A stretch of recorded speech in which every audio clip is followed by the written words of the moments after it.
There's a moment, somewhere in your 70s, when you stop rushing to catch up and start quietly watching as the world moves past you. It's not dramatic, not cruel, just different. People speak a little faster. Things change without asking. And suddenly, you realize the world you were shaped by isn't the one you're standing in anymore. It's like walking through a familiar house that's been repainted in strange colors. The foundation is there, but the feeling is off. And if you've felt this, you're not alone. This story isn't about mourning the world we lost. It's about understanding the one we now see, with older eyes, slower steps, and deeper wisdom. Because after 75, the world doesn't just look different, it feels different. And maybe, just maybe, that's not a loss, but a revelation. Before we begin, can I ask you something gently? What's one thing that used to matter deeply to you, but no longer does? If it feels safe, share it in the comments. You might be surprised how many people quietly feel the same. The first thing you notice is the pace. Everything feels faster now. Not just movement, but decisions, voices, technology, even emotions. People answer before you finish speaking. They scroll instead of listen. They multitask through moments you were raised to treat with care. And you begin to wonder, when did stillness become a flaw? You move slower now. Not because you're weak, but because you've learned not to rush through the sacred. You watch them race ahead, heads down, thumbs tapping, ears filled with noise. They call it progress. But to you it looks like distraction wearing speed as a mask. And it's not just the pace that changes, it's the attention. You used to walk into a room and be noticed. Now you walk through crowds and feel like wallpaper. Invisible, not out of malice, but because people have stopped looking for stories in older faces. They assume you've already told your tale, but you haven't. Not all of it. You still carry first times, last times, and lessons so deep they don't fit into sound bites. But in this new world of apps and alerts and headlines, wisdom doesn't trend. It waits, quietly, patiently, like you.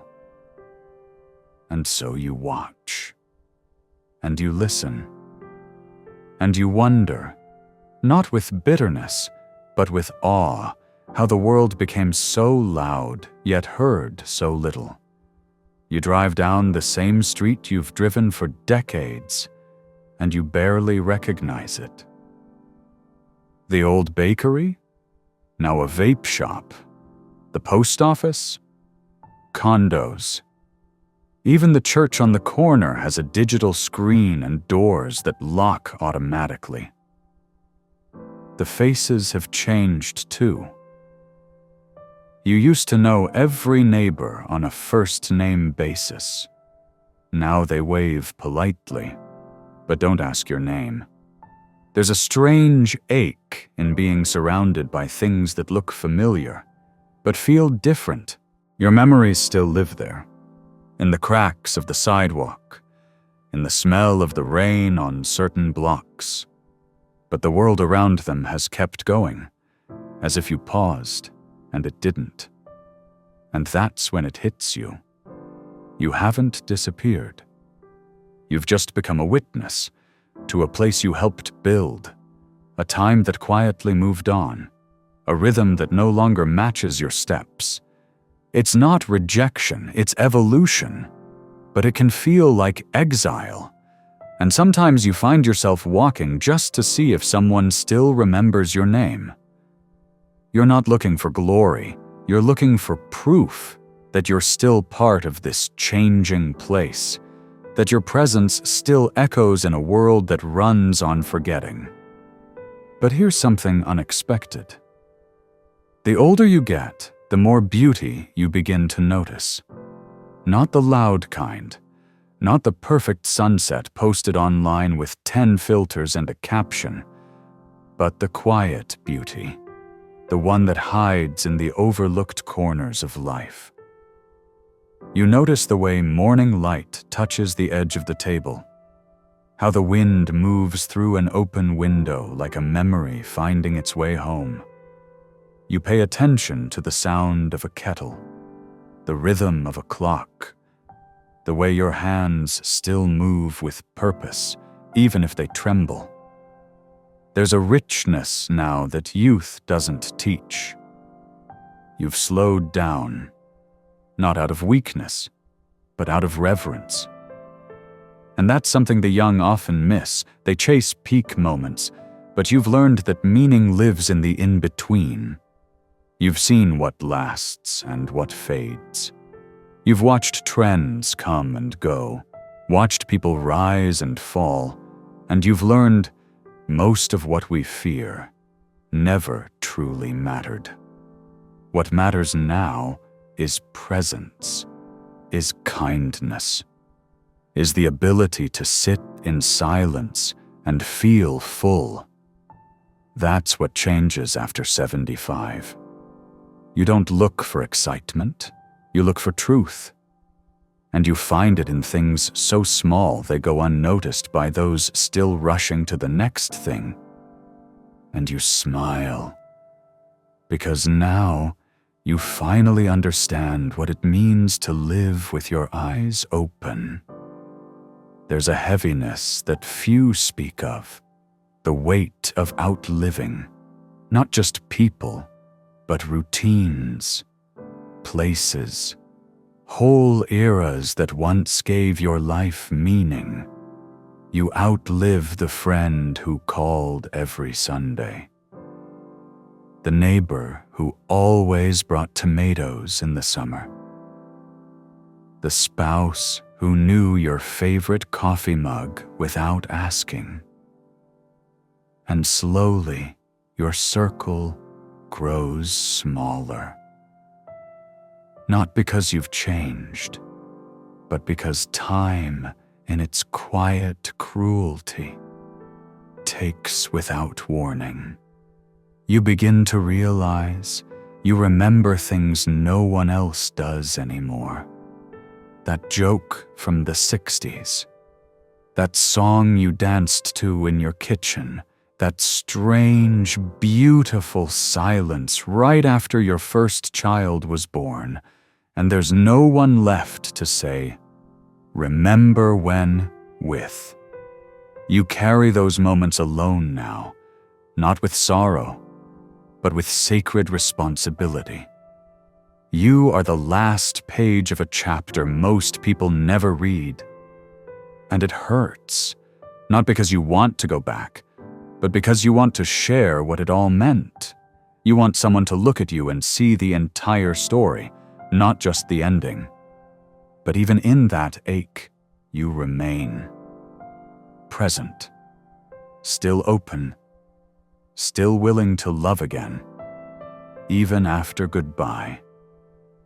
That's what strength looks like after 75. It's not muscles. It's memory. It's endurance. It's showing up to a world that forgot what you've survived, and standing in it anyway. There comes a time when doing is no longer the center of your life. And for many, that time arrives sometime after 75. You were once a fixer, a builder, a caretaker, a scheduler, a host, a provider. You had a reason to get up, appointments, calls to return, a house full of motion and meaning. Now, the mornings are quiet, the lists are short, No one needs anything from you by noon. And at first that feels like failure, like something vital has been lost. But slowly, if you allow it, you begin to see the gift. You are not here to hustle anymore. You are here to be, to notice, to witness, to enjoy the moments you once rushed through. You sip your tea instead of reheating it 3 times. You sit on the porch without checking the time. You let conversations linger without scanning for what's next. And while the world might call that slowing down, you begin to understand.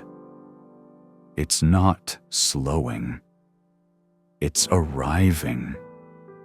Arriving into yourself, into presence, into a version of life that values stillness over striving. It's not easy, not when you've spent decades proving your worth through productivity.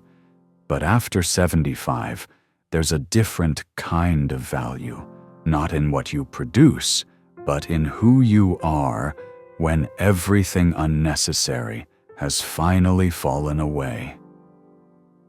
What no one tells you about aging is how much lighter it can feel when you finally stop holding everything. For decades, you carried the weight of expectations, of roles, of proving, of being what everyone needed, even when it drained you. But after 75, the hands start to loosen, and slowly you begin to let go. Let go of the pressure to always be okay. Let go of the need to win every conversation. Let go of the guilt for resting. You start to forgive people who never apologized. Not because they earned it, but because you earned peace. You stop chasing closure from those who ran away.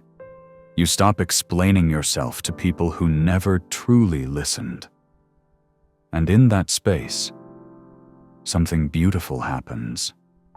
You begin to feel free, not wild, reckless freedom, but soft, sacred freedom. The kind that comes from no longer trying to control what was never yours to carry. You realize you don't have to be the strong one all the time. You don't have to agree just to keep the peace. You don't have to pretend that time hasn't changed you, because it has. And that change, that release, isn't the end. It's the beginning of your truest self. The one who doesn't need approval. The one who smiles at their reflection, not because it's perfect, but because it's real. After 75, you learn that letting go isn't giving up. It's finally coming home to who you are underneath it all.